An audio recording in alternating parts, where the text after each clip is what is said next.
Bismillahirrahmanirrahim. Assalamualaikum warahmatullahi wabarakatuh. Alhamdulillahilladzi hadana lihada wa ma kunna linahtadiya laula an hadanallah. Subhanaka la ilma lana illa ma 'allamtana innaka antal alimul hakim. Rabbi shrah li sadri wa yassir li amri wahlul 'uqdatam min lisani yafqahu qawli.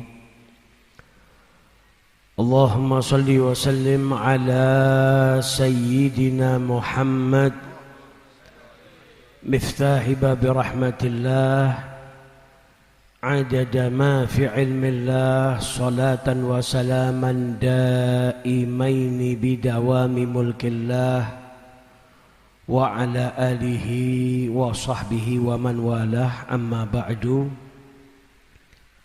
Alhamdulillah,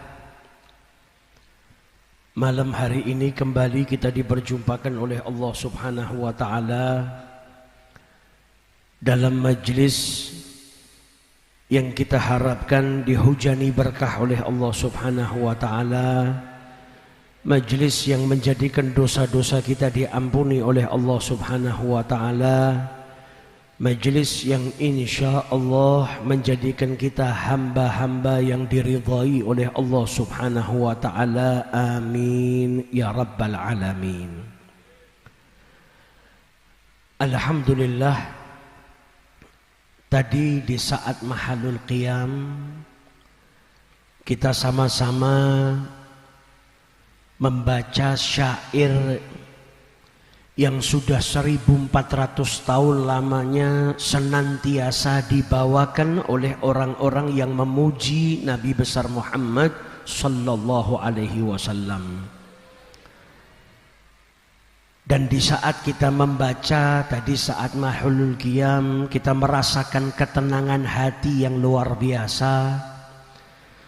Saat kita melantunkan tala'al badru alaina min thaniyatil wada', ada rasa bahagia tersendiri di dalam hati yang kita rasakan, dan ada kekhusyuan yang luar biasa yang ada di dalam hati kita.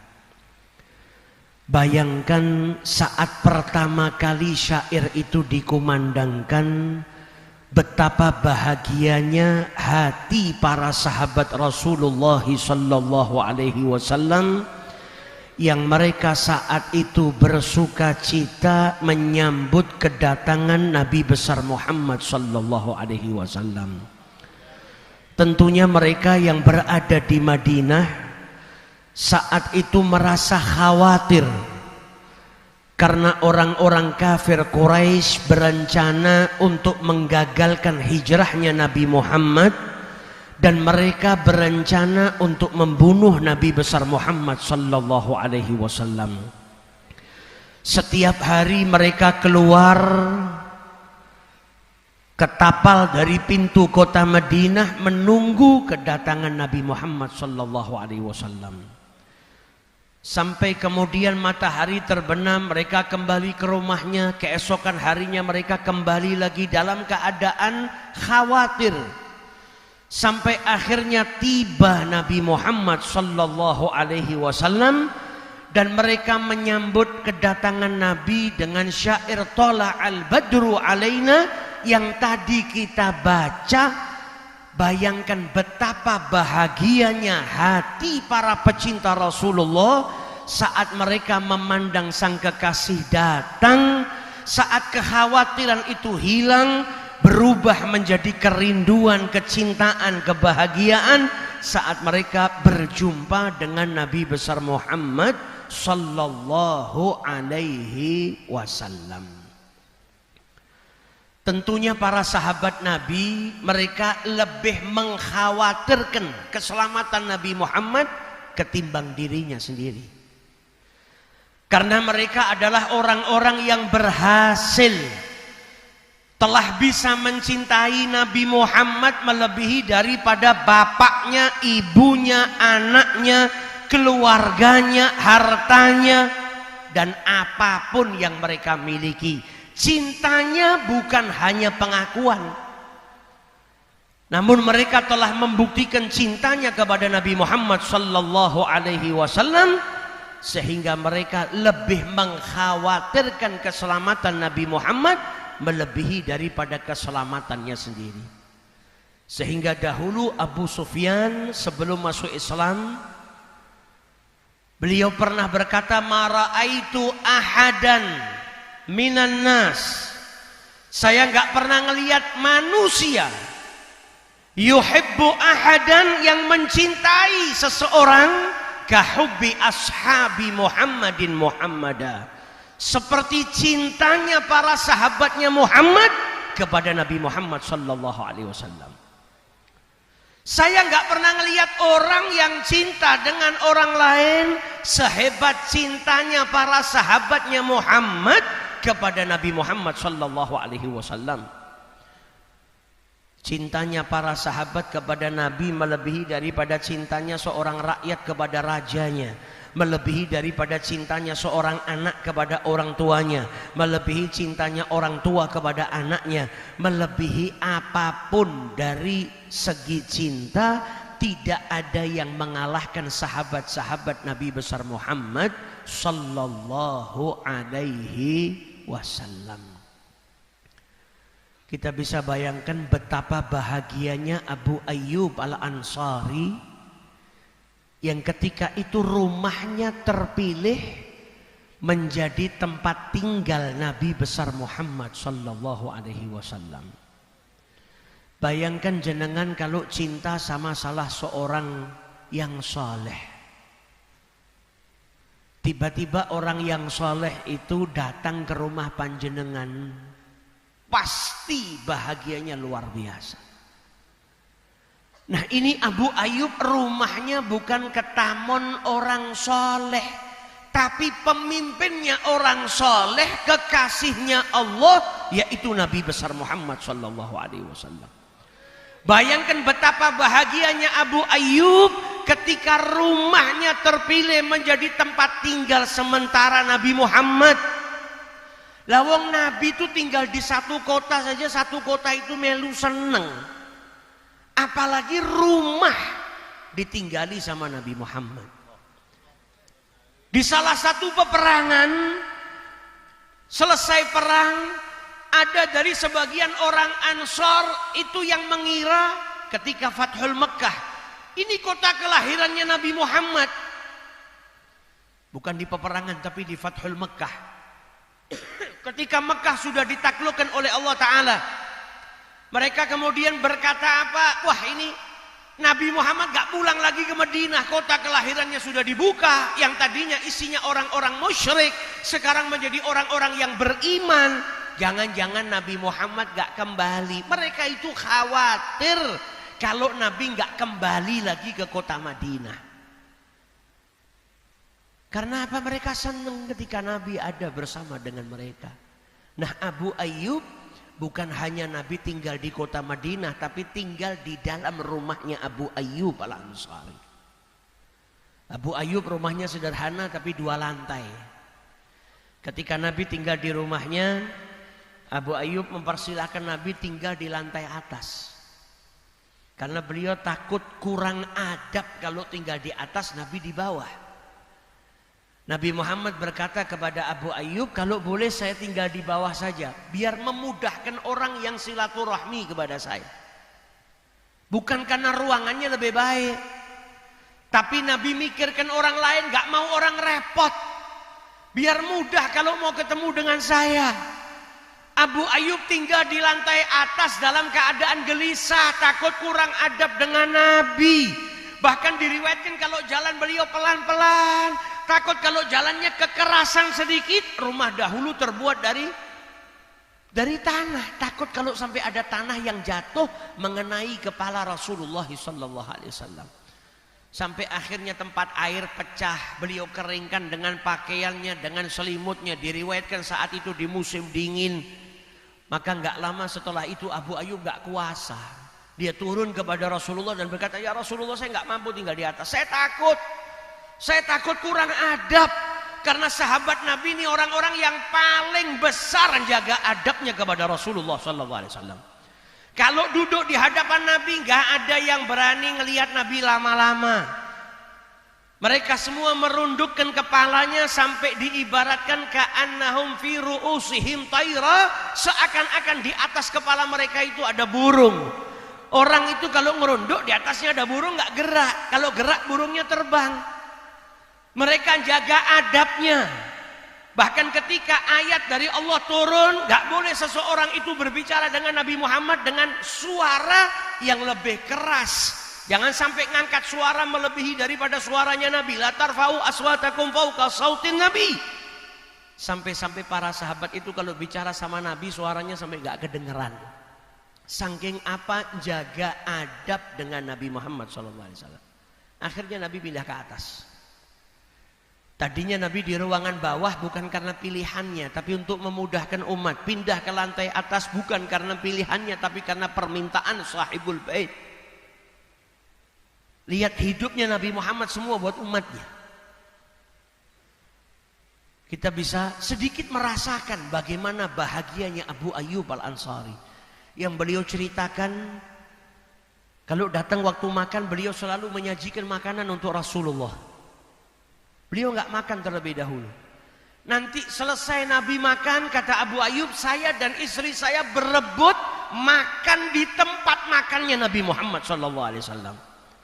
Untuk apa? Cari berkahnya Nabi. Sampai pada suatu malam Nabi Muhammad disuguhi makanan nggak dimakan. Kata Abu Ayyub, saya takut, saya datangi Nabi Muhammad. Ya Rasulullah, kenapa panjenengan nggak makan? Apa ada yang salah dari makanan ini? Kata Nabi Muhammad, enggak. Ini di makanan yang kau sajikan ada bumbu masakan yang kalau dimakan bikin bau mulut. Bawang putih yang belum dimasak, bawang putih yang mentah. Abu Ayyub tanya, aharamun hu?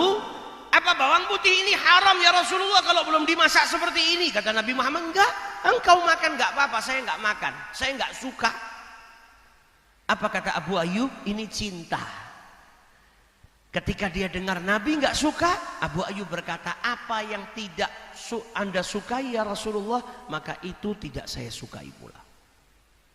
Ini cintanya sahabat.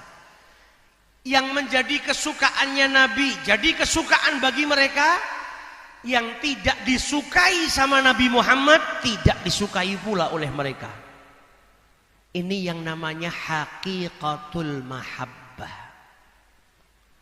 Sayyidina Abu Bakar As-Siddiq ketika mau hijrah dengan Nabi Muhammad berada di dalam gua, orang kafir Quraisy sampai depan mulut gua. Sayyidina Abu Bakar khawatir. Ini kalau orang kafir Quraisy ngelihat ke arah kaki bisa ketemu kita orang. Bisa ketangkep kita. Takutnya Sayyidina Abu Bakar bukan karena dirinya nanti tertangkap, dihukum, dibunuh, bukan karena itu. Khawatirnya takut kalau sampai mereka tahu beliau dan Rasulullah di dalam gua, maka nanti Nabi Muhammad ditangkap dan disakiti. Bukan karena khawatir kepada dirinya. Gua yang gak dimasukin manusia ratusan tahun saja, ketika Nabi mau masuk dihadang sama Sayyidina Abu Bakar. Ya Rasulullah, nih gua sudah gak dimasukin orang ratusan tahun. Dalamnya takutnya ada binatang buas. Kalau engkau masuk nanti ada sesuatu, engkau tercelakai. Biar saya yang masuk dulu ya Rasulullah. Ini sudah membuktikan dia rela kehilangan nyawanya demi Rasulullah. Ditutup lubang-lubangnya. Yang gak ketutup ditutup pakai kakinya. Ternyata yang ditutup pakai kaki itu ada ularnya. Kakinya disengat oleh ular. Itu pun gak bergerak karena Nabi Muhammad tidur di pangkuannya. Nahan sakit sampai akhirnya keringatnya menetes kena Nabi bangun. Cintanya nggak main-main. Mereka rela kehilangan nyawanya demi Nabi Muhammad sallallahu alaihi wasallam. Sayyidina Abu Bakar itu ketika bela Nabi Muhammad dipukulin sama orang kafir Quraisy. Uqbah bin Abi Mu'ayth itu duduk di atas perutnya, mukulin Sayyidina Abu Bakar dengan sendalnya yang terbuat dari kayu. Dan ada pakunya. Sampai wajahnya itu penuh dengan darah. Gak bisa dibedakan mana hidung, mana pipi, mana mata, saking apa berlumuran darah. Pingsan, dikira keluarganya gak selamat. Ketika siuman dari pingsannya, yang pertama kali diucap oleh Sayyidina Abu Bakar As-Siddiq, bagaimana keadaannya Rasulullah? Ibunya bilang apa? Yang membuat engkau seperti ini sahabatmu Muhammad. Lah kok malah kau sadar yang pertama kali kau tanya Muhammad? Makanlah dulu, minumlah dulu supaya kesehatanmu pulih. Apa kata Sayyidina Abu Bakar? Demi Allah gak ada yang masuk ke dalam perut saya sebelum saya ketahui keadaannya Nabi Muhammad SAW. Dalam keadaan sakit dibopong, datangi Nabi Muhammad. Begitu matanya ngelihat Nabi Muhammad dalam keadaan baik-baik saja, baru merasa tenang.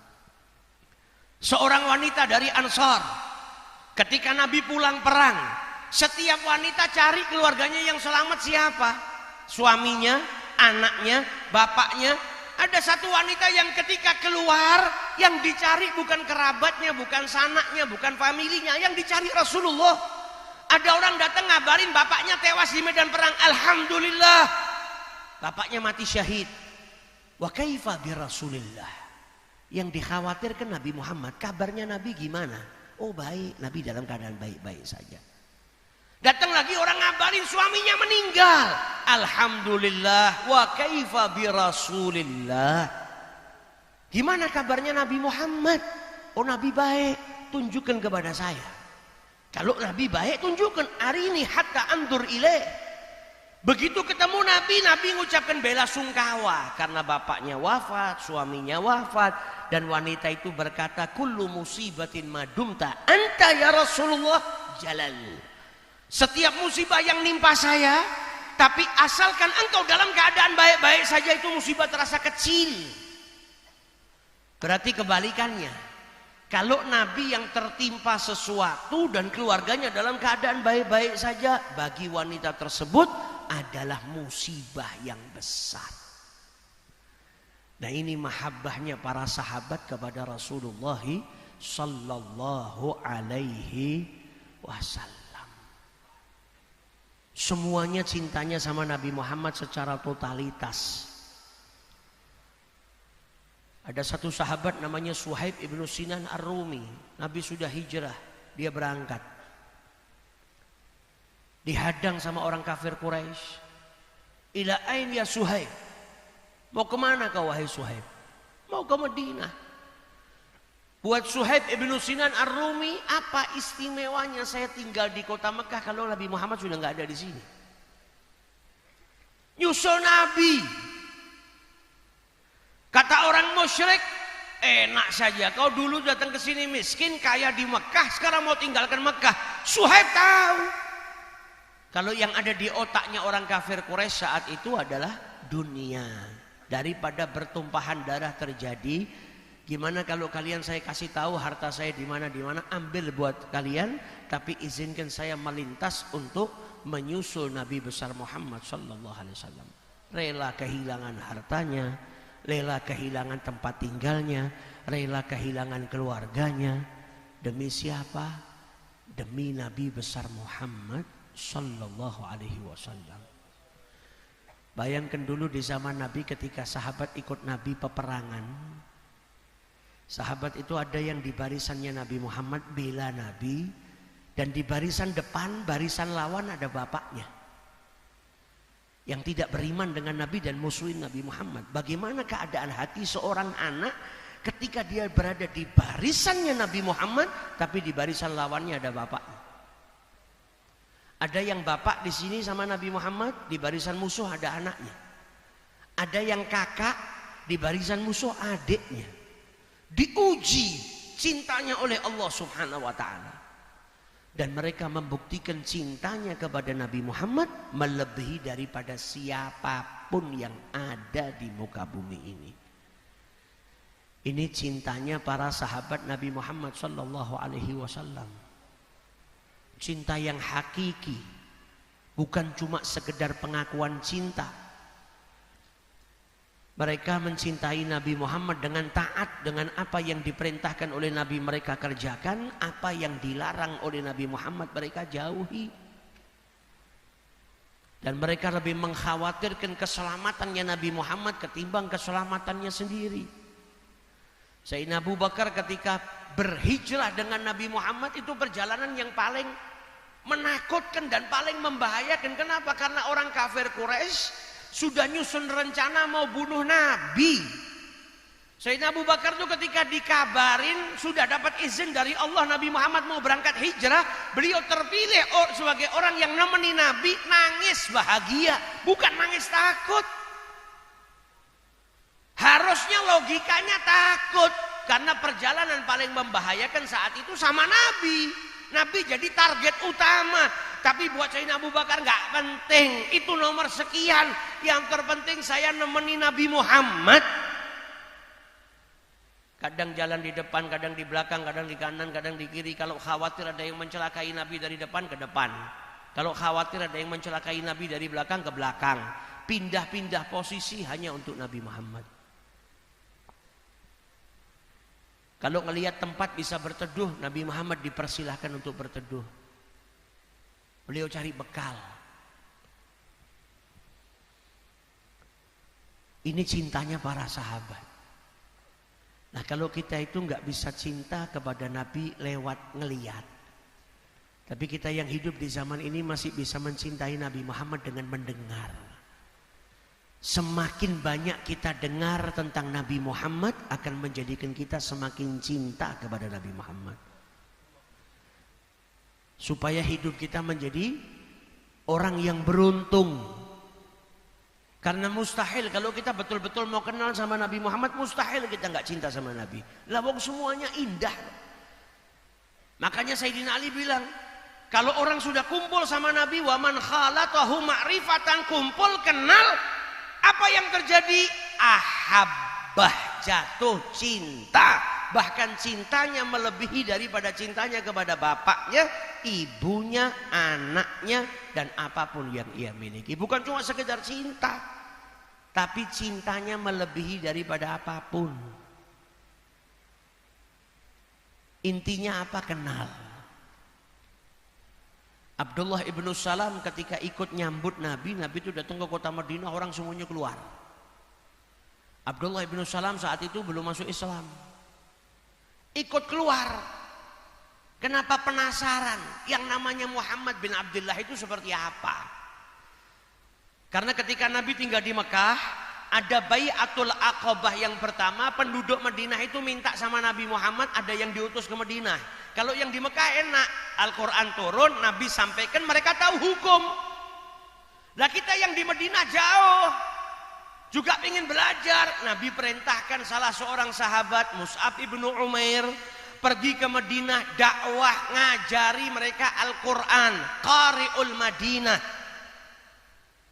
Setelah 1 tahun, Bai'atul Aqabah yang kedua, rombongan tambah banyak datang, membaiat Nabi Muhammad. Nah ini hasil kerjanya Mus'ab ibnu Umair. Bukan hanya orang masuk Islam dan beriman, tapi selain masuk Islam dan beriman, mereka berubah menjadi orang-orang yang cinta kepada Nabi Muhammad. Sampai diriwayatkan Mus'ab bin Umair itu ketika dakwah di kota Madinah, ada yang datang mendekat ke Mus'ab, di tangannya bawa senjata mau bunuh Mus'ab. Tapi ketika mendengar Al-Quran, mendengarkan hukum Allah yang disampaikan oleh Mus'ab bin Umair, senjata yang dia pegang untuk dibuat bunuh Mus'ab tadi dijatuhkan, dan justru orang tersebut malah menyodorkan tangannya bersaksi kalau tiada Tuhan selain Allah dan Nabi Muhammad adalah utusan Allah Subhanahu wa taala. Makanya Nabi ketika datang disambut, satu kota nyambut Nabi Muhammad.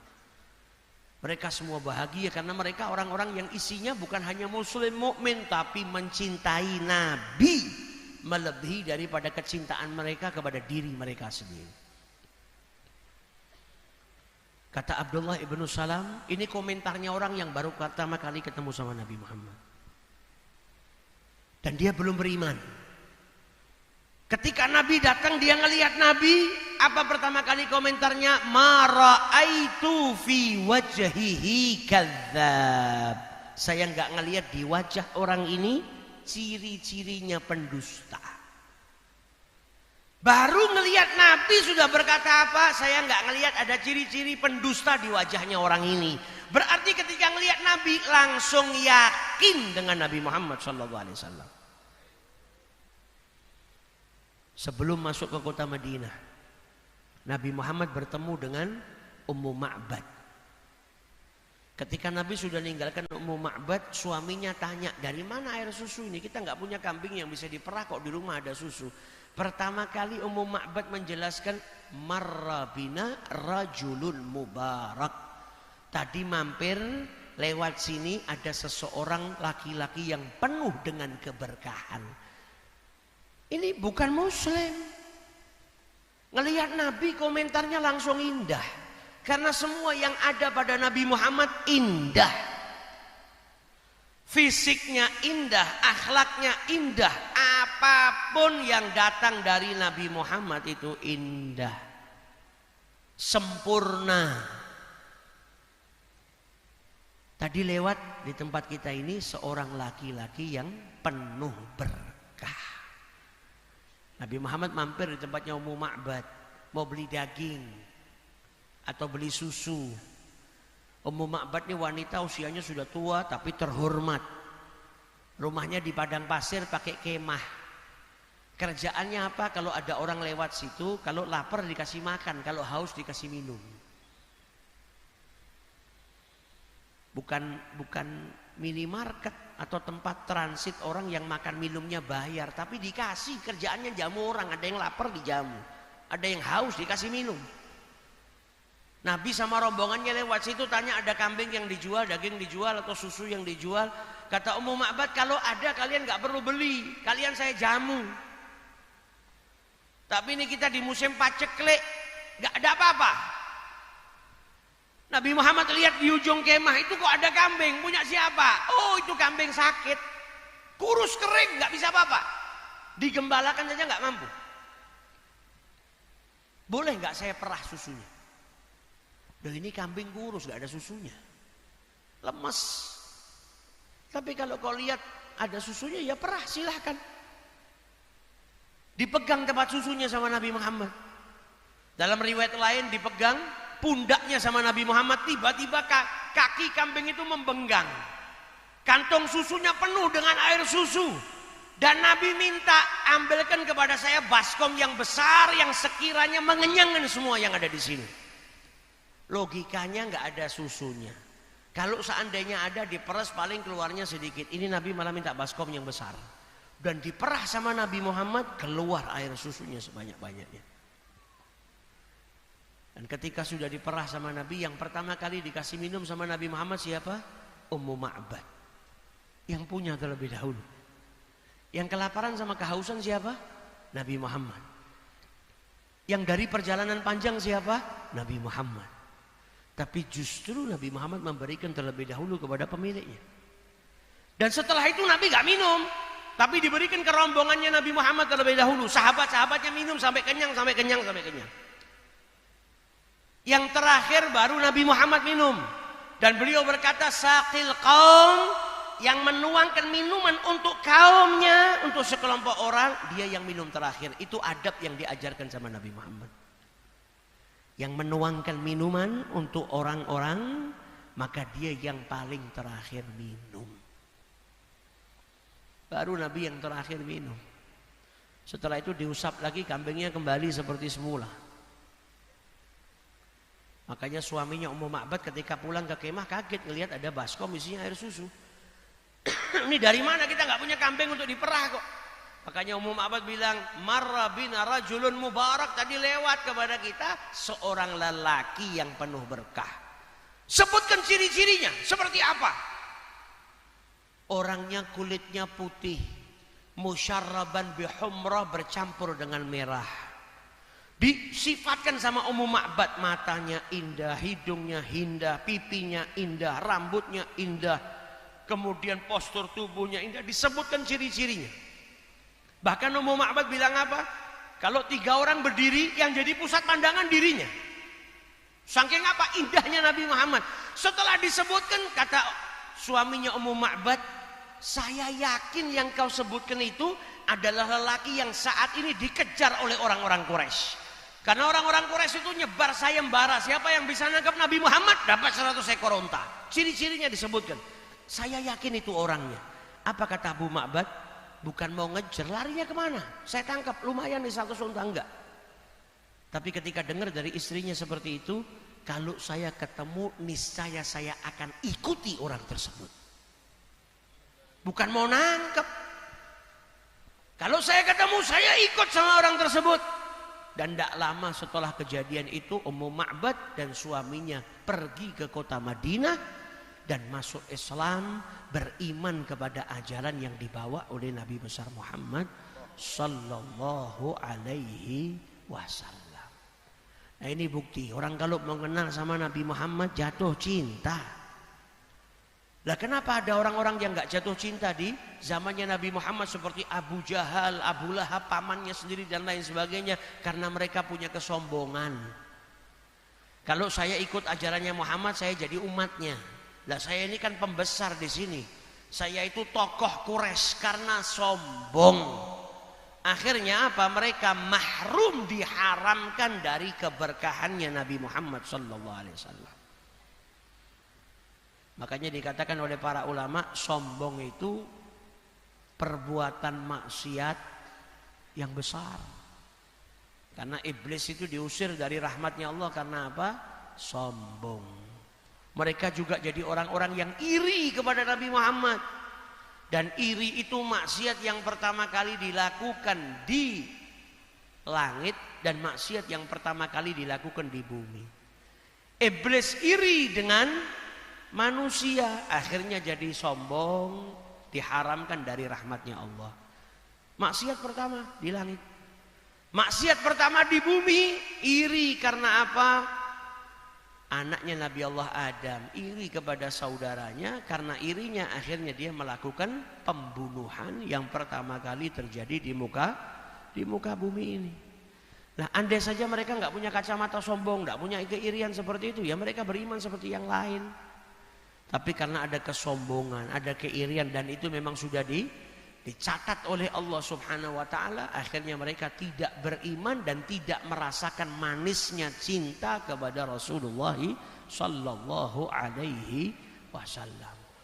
Tapi para sahabat yang lain, kita lihat Sayyidina Umar tuh keluar dari rumahnya bawa pedang. Mau kemana? Mau ke rumahnya Rasulullah. Mau apa? Mau bunuh Nabi.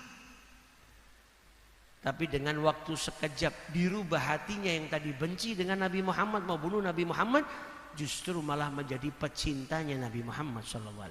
Keluar dari rumah bawa pedang mau bunuh Nabi, pulang sampai meninggal dunia pedangnya digunakan untuk apa? Membela Nabi besar Muhammad Sallallahu Alaihi Wasallam. Nah, peristiwa hijrahnya Nabi Muhammad ini memiliki banyak pelajaran. Kita itu kalau tahu kebesarannya Nabi, tahu kesempurnaannya Nabi, nambah iman kita kepada beliau. Karena wataknya manusia, semakin tahu kesempurnaan kekasih hatinya, menjadikan dia semakin cinta kepada kekasih hatinya. Dan sifatnya Nabi itu nggak habis kalau dibahas. Mau ngaji kita puluhan tahun, ya tetap mendapatkan sesuatu yang baru tentang keindahan-keindahannya Nabi Muhammad, tentang kesempurnaan-kesempurnaan yang Allah berikan kepada junjungan Nabi besar Muhammad sallallahu alaihi wasallam. Nah, oleh karena itu wajib bagi kita kenal Nabi. Wajib bagi kita tahu akhlaknya Nabi. Dan itu semua menjadi sarana untuk kita mencintai Nabi besar Muhammad sallallahu alaihi wasallam. Fisiknya paling indah, di atas keindahan diberikan khususiat, keistimewaan oleh Allah Subhanahu wa taala. Nah, sedikit-sedikit kita kaji supaya nambah rasa cinta kita kepada Nabi Muhammad. Dan supaya nambah apa? Nambah pengetahuan kita tentang Nabi, sehingga kita bisa berittiba, mengikuti Nabi besar Muhammad sallallahu alaihi wasallam. Tadi pasal terakhir dibacakan yang menunjukkan, menggambarkan bagaimana keindahan syama'ilnya Nabi Muhammad SAW. Walaqad ittasafa sallallahu alaihi wasallam min mahasinil akhlaq. Allah mensifati dan memberikan sifat-sifat yang mulia kepada Nabi Muhammad, sifat-sifat yang baik. bima yadhiku kitabahu butunul aurat. Kalau mau ditulis kurang, lembaran-lembaran kertas itu menulis sifat indahnya Nabi Muhammad gak cukup, saking apa banyaknya. Sampai disebutkan wa min nasyri tibihi ta'attaratit turuqu wal manazil. Dari semerbak aroma wangi yang keluar dari tubuhnya Nabi Muhammad, maka setiap jalan yang dilalui sama Nabi menjadi wangi. Setiap rumah yang dimasukin sama Nabi menjadi wangi. Jadi kalau jenengan nganggap sempurnanya Nabi itu seperti apa sih? Ya sempurnanya Nabi di atas rata-ratanya manusia, bukan terus sama. Nabi itu nggak pakai parfum saja wanginya melebihi daripada parfum. Dan di atas itu Nabi Muhammad kegemarannya pakai parfum. Dan banyak pakai parfum, sering pakai parfum, bukan sesekali, banyak pakai parfum. Di samping itu tubuhnya aromanya lebih wangi daripada parfum. Sahabat Nabi itu yang menjadi saksi hidupnya Nabi Muhammad, Nabi itu kalau salaman sama mereka merasakan lembut tangannya Nabi melebihi daripada sutra. Kemudian ketika mereka pegang tangannya Nabi Muhammad, wanginya seperti tangan itu baru dimasukkan ke tempat parfum. Toples ada parfumnya, tangan kalau dimasukkan dikeluarkan itu kan baunya semerbak yang luar biasa. Itu tangannya Nabi Muhammad gak pakai parfum, wanginya seperti itu. Kalau ada anak kecil dipegang kepalanya sama Nabi Muhammad, sepanjang hari kepalanya bau wangi. Sehingga anak itu kalau main dengan anak-anak yang lain, orang lain tahu pasti anak ini tadi bekas dipegang sama Nabi Muhammad. Karena apa? Ada aroma yang berbeda. Kalau jalan di satu tempat setelah Nabi lewat, ada orang lain lewat di jalan tersebut, tahu kalau jalan itu bekas dilewati sama Nabi Muhammad. Karena apa? Aroma semerbak. Bayangkan Nabi Muhammad itu tidur qailulah, berkeringat, sumuk panas. Keringatnya dimasukin botol sama Ummu Sulaim, buat dicampur dengan parfum. Saking apa? Wanginya. Karena diberikan khususiyah oleh Allah Subhanahu wa ta'ala. Dari segi itu saja kita sudah tahu bagaimana kesempurnaannya Nabi Muhammad. Belum dari segi-segi yang lain. Nah, semakin kita kenal dengan Nabi Muhammad, akan menambahkan kita semakin cinta. Kalau sudah cinta sama Nabi, buktikan dengan apa? Apa yang disabdakan sama Nabi Muhammad kita ikutin. Apa yang diwasiatkan sama Nabi Muhammad kepada kita, kita jalankan. Itu sebagai bukti cinta kita kepada Rasulullah sallallahu alaihi wasallam. Dalam hadisnya Nabi Muhammad pernah bersabda, "Man 'adali waliyan faqad adzantuhu bil harbi." Siapa yang memusuhi waliku, kata Rasulullah, kata Allah Ta'ala dalam hadis qudsi yang diriwayatkan sama Nabi Muhammad, siapa yang memusuhi waliku, aku umumkan peperangan kepada dirinya.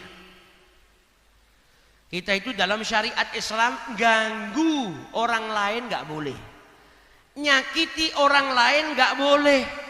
Orang yang ganggu orang lain, nyakiti orang lain akan dapat hukuman dari Allah Subhanahu wa ta'ala. Lah bagaimana kalau yang disakiti adalah para kekasihnya Allah Subhanahu wa ta'ala. Makanya Allah berfirman dalam hadis qudsinya, "Man 'adali waliyan," siapa yang menyakiti, ganggu waliku, nyakiti waliku.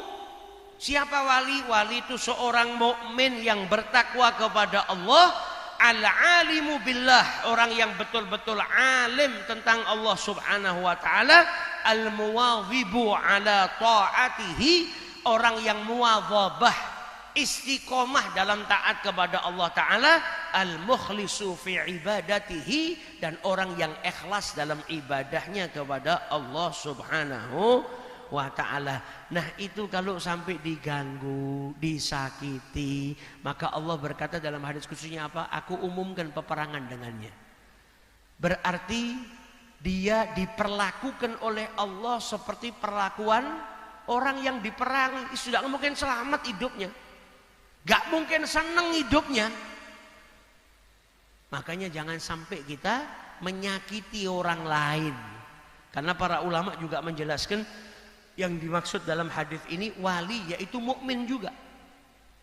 Orang mukmin juga. Berarti kalau kita ganggu orang mukmin, nyakiti orang yang beriman, dapat apa? Ancaman dari Allah Subhanahu wa ta'ala. Maka jangan sampai kita menjadi seseorang yang ganggu orang lain, nyakiti orang lain, yang kelak akan mendapatkan hukuman dari Allah Subhanahu wa ta'ala. Wa'iyadzubillah. Dan dalam hadis pernah disebutkan oleh Rasulullah, man adza mu'minan faqad adzani. Siapa yang ganggu orang beriman, maka sesungguhnya dia telah menggangguku, kata Nabi Muhammad. Wa man adzani faqad adallah ta'ala. Siapa yang nyakiti saya, berarti dia nyakiti Allah Ta'ala. Wa man adallah Ta'ala, dan barang siapa yang nyakiti Allah Ta'ala, falyatabawwa maq'adahu minan nar, maka dia harus mempersiapkan dirinya, tempatnya di nerakanya Allah Subhanahu wa Ta'ala. Jadi kita ini sebetulnya dicintainya sama Nabi Muhammad luar biasa. Sampai Nabi bilang apa? Yang ganggu, yang nyakiti orang mukmin sama saja seperti ganggu saya. Lihat bagaimana cintanya Nabi kepada kita orang-orang yang beriman.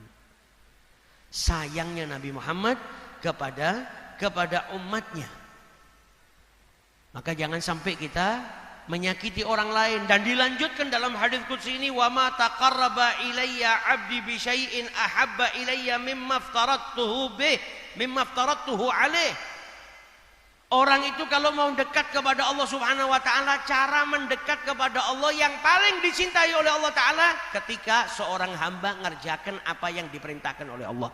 Gak ada yang ngalahin cara untuk mendekatkan diri kepada Allah yang paling dicintai oleh Allah melebihi daripada kewajiban. Maka sholat 5 waktu kalau mau ditandingkan dia dengan qiyamul lail, 5 waktu lebih menang.